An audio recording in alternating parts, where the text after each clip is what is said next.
Balan sir, ತಮ್ಮಿಂದಲೇ ಪ್ರಾರಂಭ ಮಾಡ್ತಾ ಬಹುಶಃ ಈ ಧರ್ಮಸ್ಥಳ ವಿರುದ್ಧ ಷಡ್ಯಂತರ ಅನ್ನೋ ವಿಚಾರಕ್ಕೆ ಸಂಬಂಧಪಟ್ಟಂತೆ ರಿಪಬ್ಲಿಕ್ ಕನ್ನಡದಲ್ಲಿ ಅನೇಕ ಡಿಬೇಟ್ಗಳನ್ನ ಮಾಡಿದೀವಿ, ತಾವು ಕೂಡ ಅದರ ಭಾಗವಾಗಿತ್ತು. ಇದೇ ವಿಚಾರಕ್ಕೆ ಸಂಬಂಧಪಟ್ಟಂತೆ ಈ ಆರೋಪ ಕೂಡ ಕೇಳೋಕ್ ಸಿಕ್ಕಿತ್ತು ಸರ್.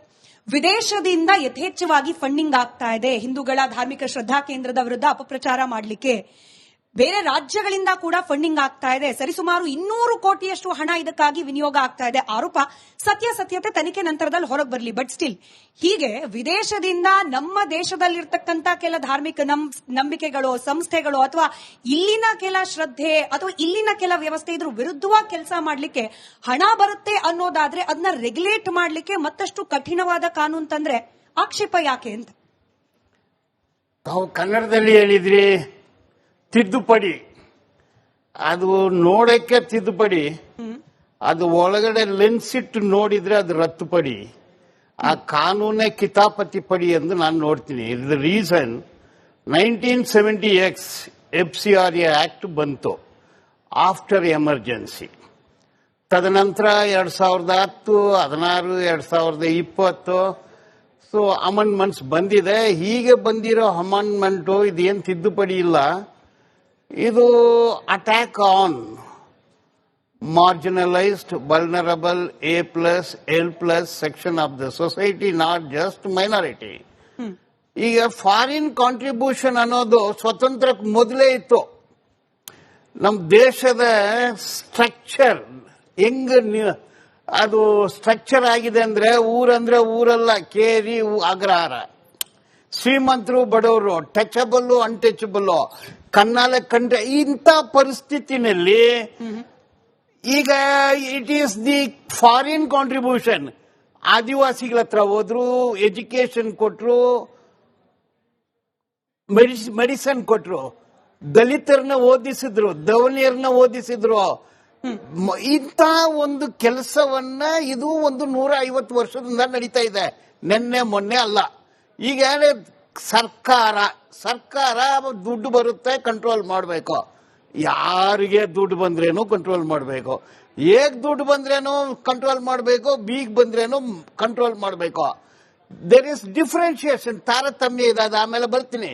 ಈಗ ತಿದ್ದುಪಡಿ ಏನ್ ತರ್ತಾ ಇದಾರೆ ಅಂದ್ರೆ, ನಮ್ಮ ದೇಶದಲ್ಲಿ ಇದು ಸಂವಿಧಾನದ ಆಡಳಿತ, ಕಾನೂನನ್ನ ಆಡಳಿತ, ಕಾನೂನು ಸಂವಿಧಾನ ದೊಡ್ಡದು, ಅದೇ ದೇಶ. ಈಗ ಯಾವುದೇ ತಪ್ಪು ತಂಟ ಕೋರ್ಟ್ಗೆ ಹೋಗ್ಬೇಕು, ಕೋರ್ಟ್ಗೆ ಪವರ್, ಚೆಕ್ ಅಂಡ್ ಬ್ಯಾಲೆನ್ಸ್. ನಮ್ಮದ ಸಂವಿಧಾನ ಚೆಕ್ ಅಂಡ್ ಬ್ಯಾಲೆನ್ಸ್ ಕೋರ್ಟ್ಗೆ ಅಧಿಕಾರ ಇಲ್ಲ ಎಂದು ಈ ಕಾನೂನು ತಿದ್ದುಪಡಿ ಮಾಡಿದ್ದಾರೆ. ಅದನ್ನ ಒಪ್ಕೊಳ್ಳಕ್ಕಾಗೋದಿಲ್ಲ. ಯಾರೋ ತಪ್ಪು ಮಾಡ್ಲಿ, ಕೋರ್ಟ್ ತೀರ್ಮಾನ ಮಾಡಬೇಕು, ನಾವೆಲ್ಲ ತೀರ್ಮಾನ ಮಾಡೋದು. ಅಧಿಕಾರಿಗಳಿಗೆ ಅಧಿಕಾರ ಇಲ್ಲ. ಇದರಲ್ಲಿ ಡೆಸಿಗ್ನೇಟೆಡ್ ಅಥಾರಿಟಿ ಅಂತ ಒಬ್ಬರನ್ನ ನೇಮಕ ಮಾಡ್ತಾರೆ. ಅವರು ಕ್ಯಾನ್ಸಲ್ ಮಾಡಬಹುದು, ಅವ್ರ ಆಸ್ತಿನ ತಗೋಬಹುದು, ಎಲ್ಲಾನು ಅವ್ರ ಕೆಲಸ ಮಾಡೋದು, ಒಳ್ಳೆ ಕೆಲಸ ಎಲ್ಲಾನು ಮುಚ್ಚಿಡಬಹುದು. ಅದು ಸರಿಯಲ್ಲ. ನಂಬರ್ 1 ಅದು. ಇದು ಇನ್ನೊಂದು ಆರ್ಬಿಟ್ರರಿ ಪವರ್ ಕೊಡ್ತಾ ಇದ್ದಾರೆ. 2 ಮೂರನೇದು ಏನ್ ಅಬ್ಜೆಕ್ಟ್ ಮಾಡ್ತೀನಿ ಅಂದ್ರೆ, ಕರ್ನಾಟಕ ರಾಜ್ಯ, ಅದೇ ರೀತಿ ತಮಿಳುನಾಡು ರಾಜ್ಯ ಇಸ್ ಡಬಲ್ ಎಂಜಿನ್ ಗವರ್ಮೆಂಟ್ ಎಂದು ಬಿಜೆಪಿನವರು ಹೇಳ್ತಾರೆ. ಡಬಲ್ ಇಂಜಿನ್, ಇದು ಎಂಜಿನ್ ಬೇರೆ, ಅದು ಎಂಜಿನ್ ಬೇರೆ ಎಂದು ನಾನು ನೋಡ್ತೀನಿ ಅದನ್ನ. ಈಗ FCRAದಲ್ಲಿ ಕಿತಾಪತಿ ಆದ್ರೆ ವಿತೌಟ್ ಸೆಂಟ್ರಲ್ ಗವರ್ಮೆಂಟ್ ಅನುಮತಿ ಇಲ್ಲದೆ ಏನು ಮಾಡಬಾರ್ದಂತಾರೆ. ಅದನ್ನು ಒಪ್ಕೊಳ್ಳಕ್ ಆಗೋದಿಲ್ಲ.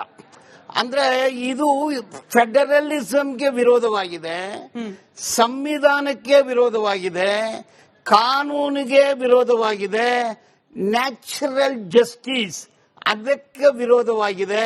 ಒಬ್ಬನ್ನ ಕೊಲ್ಲಬೇಕು, ಅವನಿಗೆ ಜೈಲು ಕಳಿಸ್ಬೇಕಂದ್ರೆ ಅವನ್ನ ಕೇಳೇ ಕಳಿಸ್ಬೇಕು. ಅವನ್ನ ಕೇಳದೆ ಕಳಿಸಿದ್ರೆ ಅದು ಮಿಡ್ಲ್ ಈಸ್ಟ್ ಆಗುತ್ತೆ. ಭಾರತ ಸಂವಿಧಾನದ ಭಾರತ. ಇದು ಡಿಬೇಟ್ ಇಲ್ದೇನೆ ಅಮೆಂಡ್ಮೆಂಟ್ ಮಾಡ್ತಾರೆ. ಪಾರ್ಲಿಮೆಂಟ್ ಇರೋದು ಏನಕ್ಕೆ? ಪಾರ್ಲಿಮೆಂಟ್ ಇರೋದು ಚರ್ಚೆ ಆಗ್ಬೇಕು, ಡಿಬೇಟ್ ಆಗ್ಬೇಕು. ಇದು ಯಾರ್ದೋ ಒಂದು ಪಕ್ಷದಲ್ಲ, ಇದು ಇಡೀ ದೇಶದ ವಿಷಯ. ದೇಶದ ಬಗ್ಗೆ ಚರ್ಚೆ ಆಗ್ಬೇಕು, ಅಪೋಸಿಷನ್ ಪವರ್ ಕೊಡಬೇಕು. ಯಾವ ಕಾನೂನು ಮಾಡಿದ್ರೇನೋ ಯೂನಿಲಾಟ್ರಲ್ ಕಾನೂನನ್ನು ಒಪ್ಪಕ್ಕಾಗೋದಿಲ್ಲ.